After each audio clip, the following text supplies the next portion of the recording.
This is Atheist Lowdown with Mark Vanderbrink. Hello and welcome to our coverage of the 2016 U.S. election. This episode is considerably longer than normal and is divided into 4 parts. We begin with a video of past views on church-state separation and the current election cycle. Then I'll explain an Oklahoma ballot measure and the importance of the Texas State Board of Education. Part 3 highlights national congressional candidates, and finally, we'll examine the views of the 4 remaining presidential nominees. In the news ticker, you will find information on the secular electoral landscape. At the end of the show, there will be a list of state congressional hopefuls. And for your convenience, you may skip to any one of these topics using the links right there. Without further ado,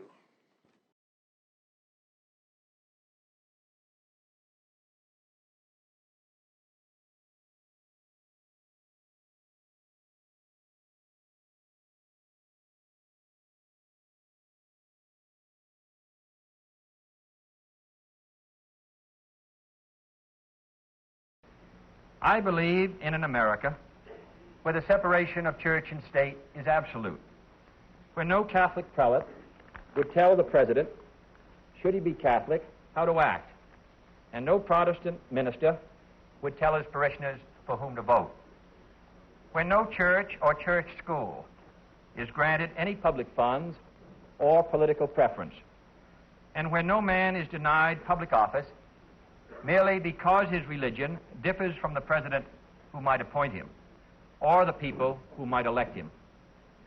I believe in an America that is officially neither Catholic, Protestant, nor Jewish, where no public official either requests or accepts instructions on public policy from the Pope, the National Council of Churches, or any other ecclesiastical source, where no religious body seeks to impose its will, directly or indirectly, upon the general populace or the public acts of its officials, and where religious liberty is so indivisible that an act against one church is treated as an act against all.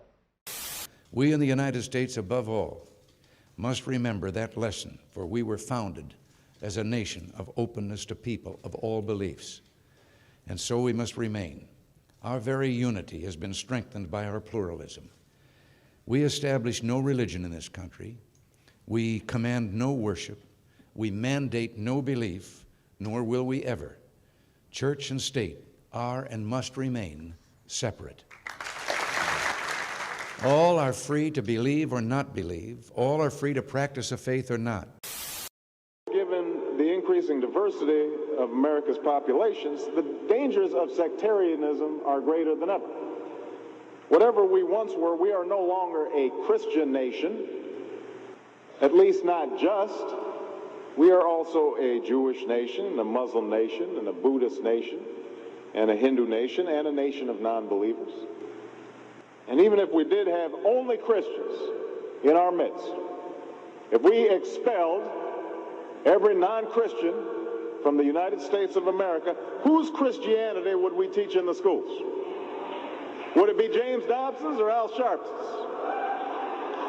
Which passages of Scripture should guide our public policy? Should we go with Leviticus, which suggests slavery is okay, and that eating shellfish is an abomination? Or we could go with Deuteronomy, which suggests stoning your child if he strays from the faith? Or should we just stick to the Sermon on the Mount, a passage that is so radical that it's doubtful that our own Defense Department would survive its application? So before we get carried away, let's read our Bibles now. Folks haven't been reading their Bible. Which brings me to my second point. Democracy demands that the religiously motivated translate their concerns into universal rather than religion-specific values. What do I mean by this? It requires that their proposals be subject to argument and amenable to reason. Now, I may be opposed to abortion for religious reasons, to take one example, but if I seek to pass a law banning the practice, I can't simply point to the teachings of my church or evoke God's will. I have to explain why abortion violates some principle that is accessible to people of all faiths, including those with no faith at all. Now, this is going to be difficult for some who believe in the inerrancy of the Bible, as many evangelicals do. But in a pluralistic society, we have no choice. Politics depends on our ability to persuade each other of common aims based on a common reality. It involves compromise, the art of what's possible. And at some fundamental level, religion doesn't allow for compromise. It's the art of the impossible. If God's spoken, then followers are expected to live up to God's edicts, regardless of the consequences. Now, to base one's own life on such uncompromising commitments may be sublime, but to base our policy making on such commitments would be a dangerous thing. And if you doubt that, let me just give you an example. We all know the story of Abraham and Isaac. Abraham's ordered by God to offer up his only son. Without argument, he takes Isaac up to the mountaintop, he binds them to the altar, raises his knife, prepares to act as God commanded. Now, we know things worked out. God sends down an angel to intercede at the very last minute. Abraham passes God's test of devotion. But it's fair to say that if any of us leaving this church saw Abraham on the roof of a building raising his knife, we would, at the very least, call the police and expect the Department of Children and Family Services to take Isaac away from Abraham. We would do so because we don't hear what Abraham hears. We don't see what Abraham sees. And so the best we can do is act in accordance with those things that we all see and that we all hear, be it common laws or basic reason. So we have some work to do here. But I am hopeful that we can bridge the gap that exists and overcome the prejudices that all of us to one degree or another bring to this debate. And I have faith that millions of believing Americans want that to happen. No matter how religious they may be or may not be, people are tired of seeing faith used as a tool of attack. We separate church and state affairs in this country, and for good reason. No religion should dictate to the state, nor should the state interfere with the free practice of religion. But in recent years, the notion of the separation of church and state has been taken by some well beyond its original meaning. They seek to remove from the public domain any acknowledgement of God. Religion is seen as merely a private affair with no place in public life. It's as if they're intent on establishing a new religion in America, the religion of secularism. They are wrong. Earlier in the campaign, you talked about John F. Kennedy's famous speech to the Baptist ministers in Houston back in 1960. Here's what you had to say. Very late in my political career, I had the opportunity to read the speech, and I almost threw up. You should read the speech. That speech has been read, as you know, by millions of Americans. Its themes were echoed in part by Mitt Romney in the last campaign. Why did it make you throw up? Because the first substantive line in the speech says, I believe in America where the separation of church and state is absolute. I don't believe in an America where the separation of church and state is absolute. The idea that the church can have no influence or no involvement in the operation of the state is absolutely antithetical to the objectives and vision of our country.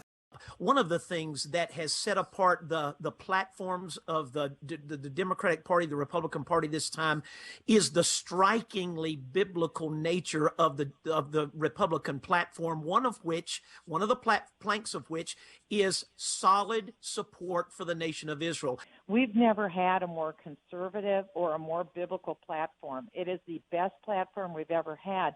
And it's also important for your listeners to know that the party that wins office implements that platform, not perfectly, but certainly more than 3/4 of the time. And so if we want to have a country that stands with Israel, and according to Genesis 12, we will be blessed by standing with Israel or cursed if we don't stand with Israel, then we need to make sure that we elect that candidate. In this case, it would be Donald Trump. And we read in Psalms 1 and in Psalms 2 that God sits on his throne and he laughs at the mockers and the scoffers, and all the nations of the world conspire against our holy God. And yet this sovereign God has our times in our hands, in his hands. And so we who are believers, who are here on this earth, our admonition is to occupy until he comes. I believe that this upcoming election in November is extremely important.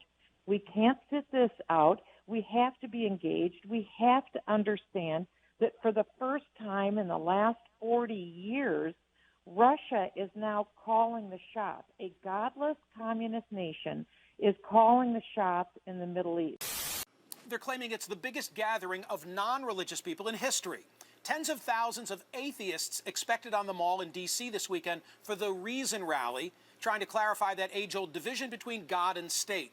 Atheism is on the upswing in America. Secular Americans now make up nearly a quarter of the American population, according to recent polling by Gallup and Pew Research. And yet, amazingly, not a single member currently of Congress admits to being an atheist. When former Congressman Barney Frank came out as one to Bill Maher, it was a deeper held secret than his being gay or a pot smoker. You could come on this show and sit next to a pot-smoking atheist and it wouldn't bother you. Which pot-smoking atheist were you talking about here?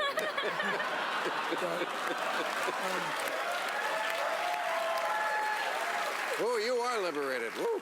They call it a reason rally, and I would be all in favor of rallying for a reason. I don't believe that belief and reason are in contradiction whatsoever.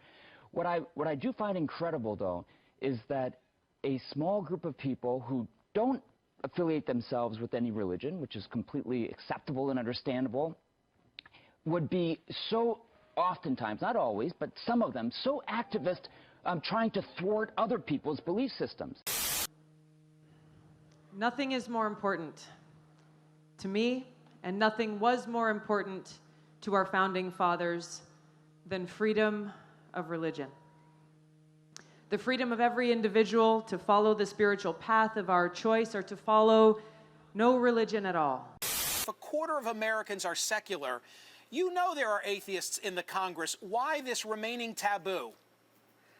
I don't know. I think that our culture in America sort of reinforces this idea that you have to show like your allegiance to the culture by saying that you believe in God or that you're part of a religion. I think a lot of people think that it makes someone seem like a good person to be part of a religion or to believe in God, and somehow the Congress is way behind the American public.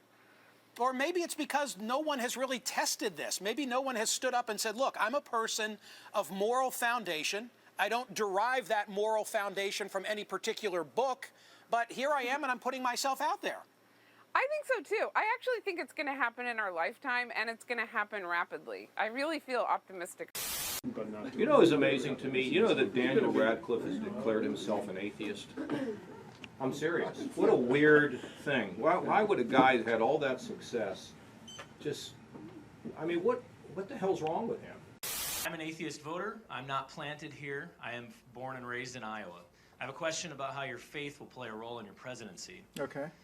First off, some candidates have said that God's law trumps our country's law. Do you agree with that, and can you name a situation where that would be the case? Secondly, Mr. Cruz had said that he is a Christian first and American second. Does that hold true for you? Well, first of all, everybody, including atheists, live according to their faith. It's just what they decide to put their faith in. And everybody's actions are ruled by their faith and by their beliefs. Now, in my case, you know, I have strong faith in God, and I live by godly principles of loving your fellow man, caring about your neighbor, developing your God-given talents to the utmost so that you become valuable to the people around you, having values and principles that govern your life. And that's going to dictate how I treat everybody. Fortunately, our Constitution, which is the supreme law of our land, was designed by men of faith. And it has a Judeo-Christian foundation. Therefore, there is no conflict there. So it is not a problem. I represent millions of atheists and non-theists around the country, one of the fastest growing voter blocs. And you said earlier that you want to stand up for religious freedom and all of that. My question is for atheist voters that are looking for somebody that will uphold their rights as Americans and not pander to a certain religious group. I just noticed your recent ad. It mentioned nothing about policy. It mentioned nothing about ideas. And it simply talked about wanting us to follow faith and find God and go to heaven and things like that, which is fine for those people that align with you. My question is, how do you plan on upholding our rights and focusing on non-theists? And you know, because there's talks in our community about you running as pastor-in-chief instead of commander-in-chief. So I'm curious your thoughts. Well, first of all, as I said during my speech, you have a right to believe whatever you want. You have a right to believe in nothing at all. You most certainly have that right. By the way, I'm a Christian. I can't force you to be a Christian. Christianity is a free gift. Mm-hmm. We Christians believe that salvation is a free gift that has to be willfully accepted. I can't force it on you. So you have a right to believe whatever you want, and I congratulate you on believing whatever you want. Right. I'm going to share my faith, especially when I'm asked, because my faith influences who I am in every aspect of my life. First of all, I believe you can't really understand America unless you don't understand. If you don't believe that Judeo-Christian values influenced America, you don't know history. I'm not saying you, I'm just saying in general. This nation was founded on the principle that our rights come from our Creator. If there's no Creator, then where did your rights come from? I respect very much your willingness to stand up and ask that question, because I know you're in a small minority here of people that share that view that you have, but you have a right to it. That's why it makes it such a great country. I would say this, though. You shouldn't be worried about my faith influencing me. In fact, I think you should hope my faith influences me. Here's why. You know what my faith teaches me? My faith teaches me that I have an obligation to care for the less fortunate. My faith teaches me that I have an obligation to love my neighbor. My faith teaches me that I have an obligation for those who are hungry to help try to feed them, for those who are naked to help clothe them. My faith teaches me I need to minister to those in prison. My faith teaches me that if I want to serve Jesus, I have to serve each other. I think you have a duty. You have a duty to have the courage to stand up and tell the truth. Tell the truth about those who would impose a totalitarian secularism on us, force us to bow to the power of the government in order to do things that our religion forbids. You have a duty to tell the truth about those who would kill us in the name of Islamic supremacism. And if you do your duty, you will be part of launching a great awakening that could once again help America. But as a public person, I'll tell you that I don't believe in putting your faith in a lockbox somewhere and just kind of keeping it separate. That, as Hillary Clinton suggested, people of faith just kind of have to, it's fine to be a person of faith, but you have to do it in your home or do it in your church pews rather than act on it in the public square. Thank you for being my hero. His father, Rafael Cruz, has been front and center in both Cruz's campaign and his life. Separation of church and state. Well, separation of church and state is not in the Constitution. It's not in the Declaration. As a matter of fact, the Word of God tells us exactly the opposite. We should be having an influence upon arts and entertainment, upon the media, upon sports, upon education, upon government. Evolution is a scientific fact. Baloney! I am a scientist. There's nothing scientific about evolution. Climate change is not science. It's religion. Look at the language where they call you a denier. Any president who doesn't begin every day on his knees isn't fit to be commander-in-chief of this country. Amen. If people of faith do not stand up in this next election, I fear the greatest nation in the history of the world will be lost. If a person doesn't believe in science or evolution or the evidence of our life on this earth, that's a bad start. Okay? If they don't believe in Lucy, they think all those bones were planted out there, that the whole thing was historically some sort of ruse. If they believe that, slow down before you make them president. Well, listen, you want to build your vote right now, because I believe it's life and death. I believe America is probably facing its greatest potential crisis that we've ever known. In Ecclesiastes 3, there's a time for everything. Yeah. But in a time of peace, you don't want a warrior leader. Right. You want someone who knows the economy and things you're dealing with then.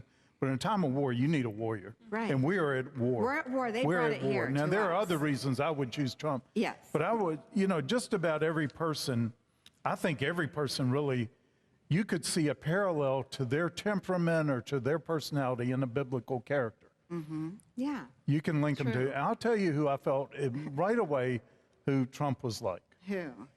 Peter. Wow. And Yeah. it's going to be a wild ride. Yeah. I can promise you that. God raised up, I believe, Donald Trump. Sympathy, but these people are profound liars, and they're set up as liars. And the devil is a liar and the father of lies, according to the Bible. And there's such a double standard. Total double standard. I mean, they'll give a break to the Democrats every time and whatever. Well, she really meant this. Yeah. But he didn't mean any such thing, but they twist the words. So anyhow, Donald, you have my sympathy, buddy. So we finally have this God that's going to come down and help us all. You just referred to Trump as a god. Yeah, he is. Well, like she said, Jesus, then Trump. One striking thing about Charles Murray and George Will, anyway, and like I say, heretofore was a huge fan of Charles Murray's, despite this, is that they are both atheists. Well, I guess status matters. As I always say, if the reason status doesn't matter to Christians is we're looking up. If you have nothing to look up to, if you're not getting your standard from God, well, then you have to look around. It's either lateral, or horizontal, or vertical. You're looking around, and it matters to you, the opinion of other people.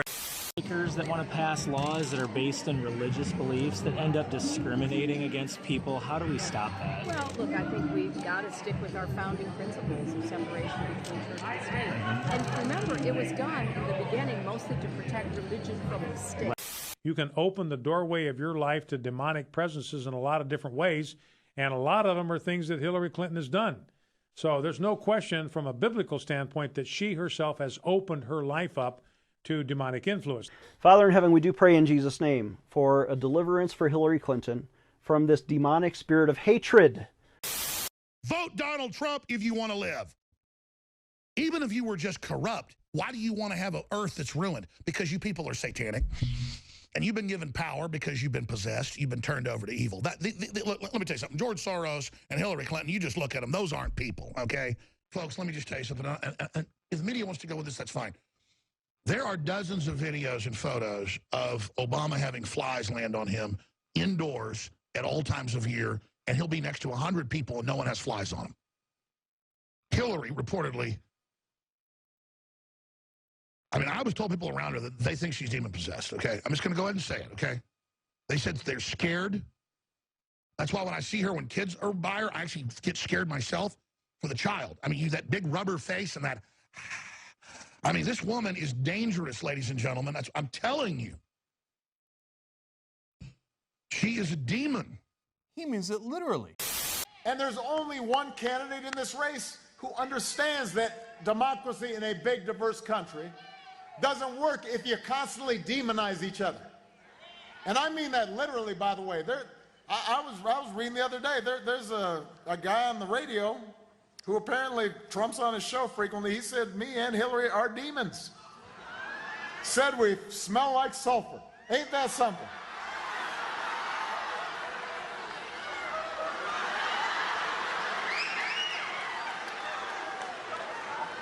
Now,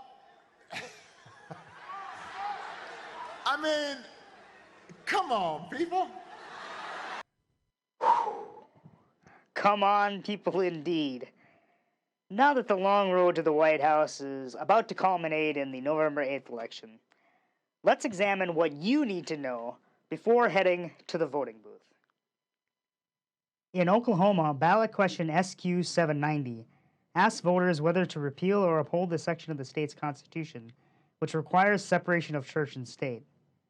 Although a repeal would almost certainly be found unconstitutional by the U.S. Supreme Court, it highlights a 2015 failed effort to place the Ten Commandments on Capitol grounds, and a growing push to allow religions greater influence over government. Vote no on SQ 790 to leave the Constitution as is. Well, not everything in Texas is bigger, myself included. The state's national influence on public education is quite significant. For years, the Texas State Board of Education has been ground zero in the struggle to either provide accurate information to students about science and history, or allow religious extremists to indoctrinate through a revisionist view of the past and denial of science. 8 of the 15 seats on the board are up for a vote. My fellow Texans should visit the Texas Freedom Network's voter guide found in the description below. The secular electorate, or nuns, is now nearly a quarter of the total U.S. population, yet not a single member of Congress admits to being an atheist.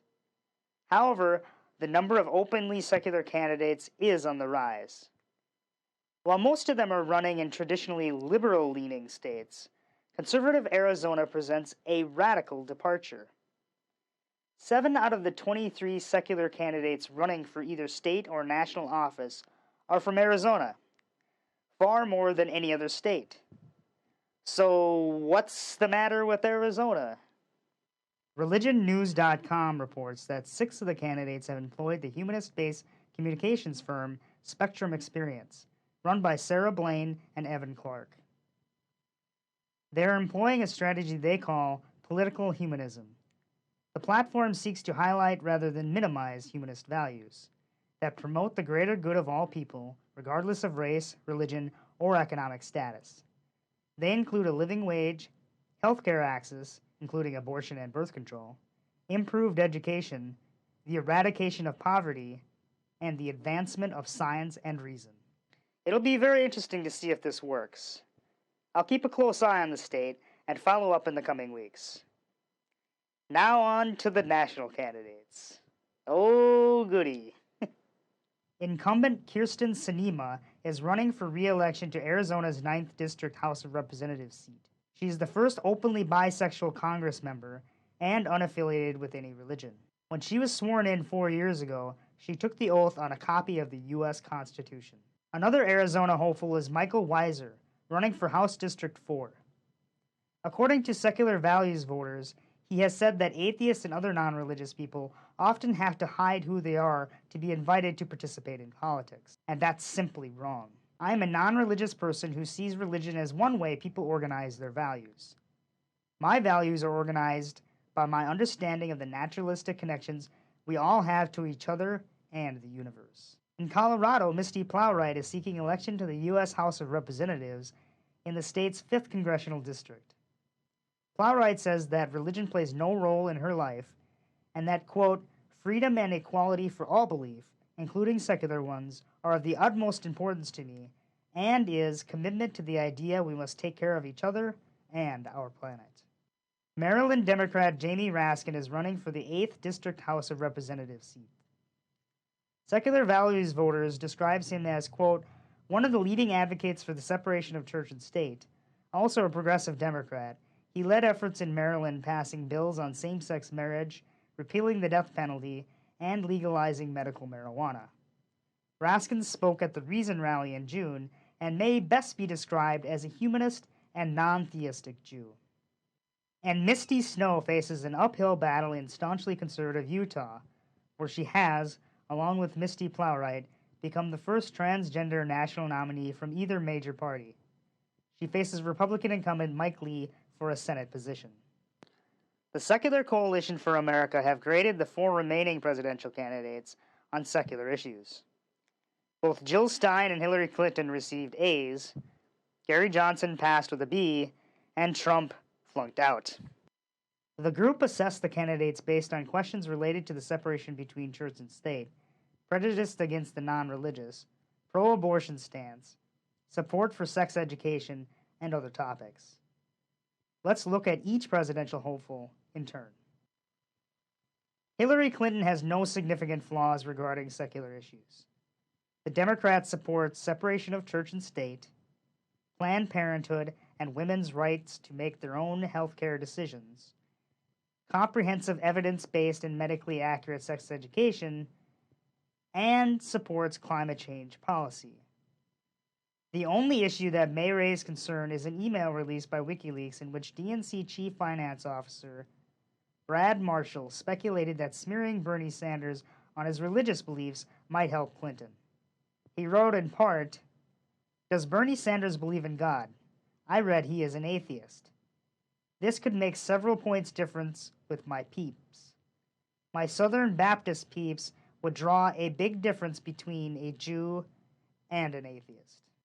Jill Stein of the Green Party supports separation of church and state, Planned Parenthood and the right of women to make their own health care decisions, and climate change policy. She once said that, quote, "religious societies where religion is enshrined in government are extremely problematic. I respect every faith and look for a moral and ethical foundation of how society works. But that is independent of faith or whether one has a religion at all. And that needs to be reflected in our government. Failing to separate church and state is a bad prescription." Stein has been criticized for possible skepticism on vaccines, which many have seen as a nod to the anti-vaxxer movement. So when I was reading your statements, you seem to support vaccines, yet you're evasive about your schedule or the support of the schedule. So I just wanted you to clarify that for me. So that statement about the schedule was taken out of context. So when I was practicing and following issues around immunization, which I am not now, there were concerns at the time about the mercury dose in vaccines and how kids might be loaded up in a way related to that schedule and the presence of thimerosal in the vaccines.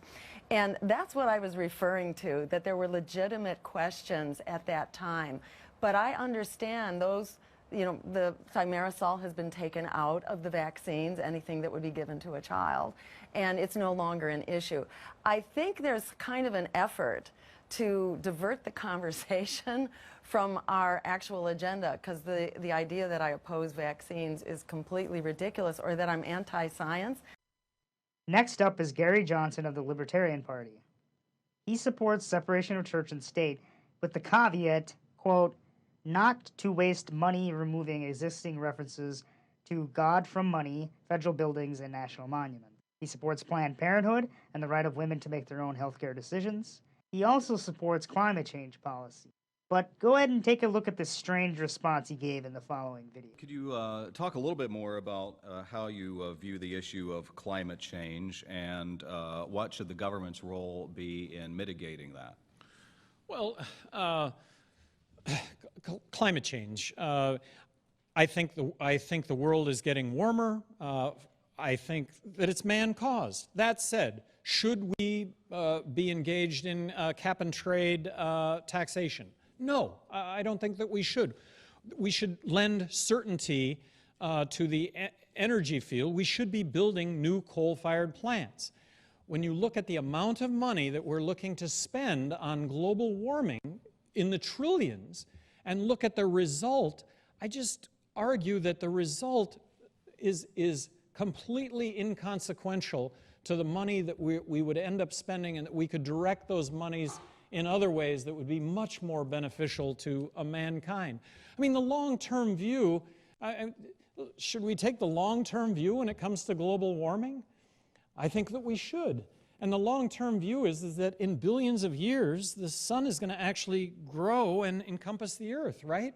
So global warming is in our future. He opposes requiring religious organizations that receive government funds to provide social services to comply with federal policies and regulations, even if those policies conflict with the religious beliefs of the organization. And he also believes that state and local governments should decide how to educate about sex. The flunking Republican ticket features Donald Trump and Mike Pence. Let's start with the vice presidential nominee. Pence often says he is a Christian, a conservative, and a Republican in that order. He thinks condoms are too modern and too liberal, supports personhood bills that would criminalize abortion and the defunding of Planned Parenthood. He supports taxpayer-funded gay conversion therapy. He signed an anti-LGBT religious freedom bill. And his views on evolution would simply be silly if he wasn't so close to power. And many theories of origins have been propounded throughout our nation's history. 1859, a sincere biologist returned from the Galapagos Islands and wrote a book entitled The Origins of Species, in which Charles Darwin, offered a theory of the origin of species, which we've come to know as evolution. Charles Darwin never thought of evolution as anything other than a theory. He hoped that someday it would be proven by the fossil record, but did not live to see that, nor have we. 1925, in the famous Scopes monkey trial, this theory made its way through litigation into the classrooms of America, and we all have seen the consequence over the last 77 years. Evolution not taught as a sincere theory of biologists, but rather, Mr. Speaker, taught as fact.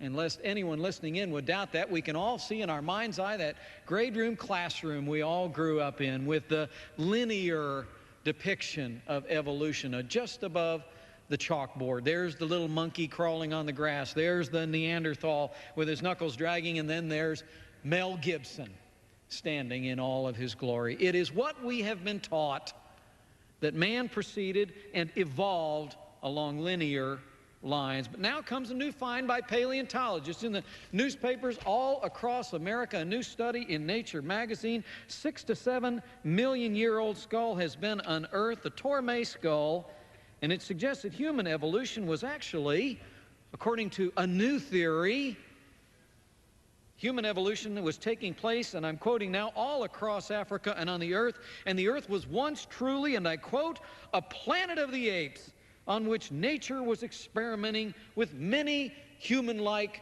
creatures. Paleontologists are excited about this, Mr. Speaker, but no one's pointing out that the textbooks, I guess, will need to be changed, because the old theory of evolution, taught for 77 years in the classrooms of America as fact, is suddenly replaced by a new theory, or I hasten to add, I'm sure we'll be told, a new fact. Well, the truth is, it always was a theory, Mr. Speaker. And now that we've recognized evolution as a theory, I would simply and humbly ask, can we teach it as such? And can we also consider teaching other theories of the origin of species, like the theory that was believed in by every signer of the Declaration of Independence? Every signer of the Declaration of Independence believed that men and women were created and were endowed by that same Creator with certain unalienable rights. The Bible tells us that God created man in His own image, male and female, He created them.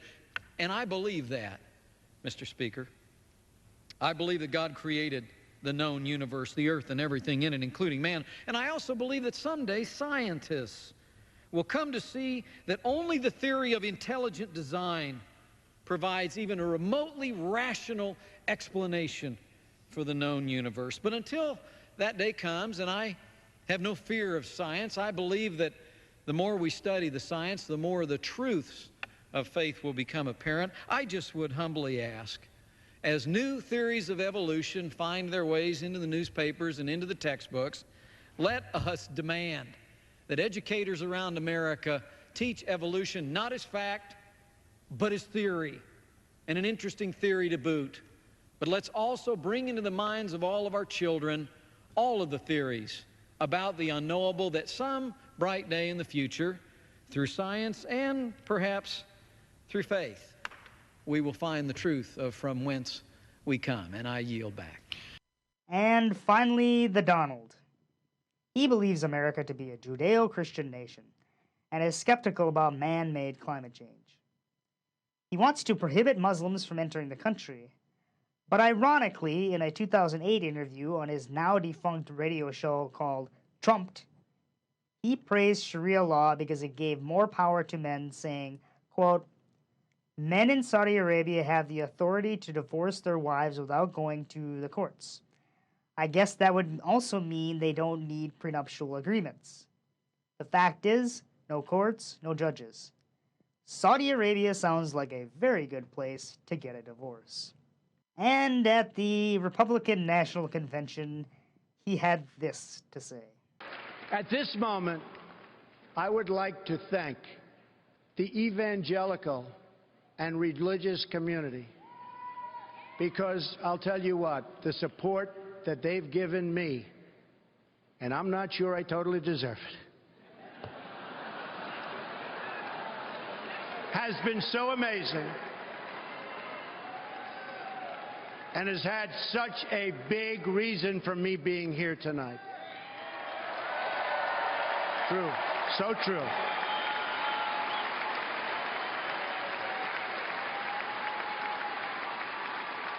They have much to contribute to our politics, yet our laws prevent you from speaking your minds from your own pulpits.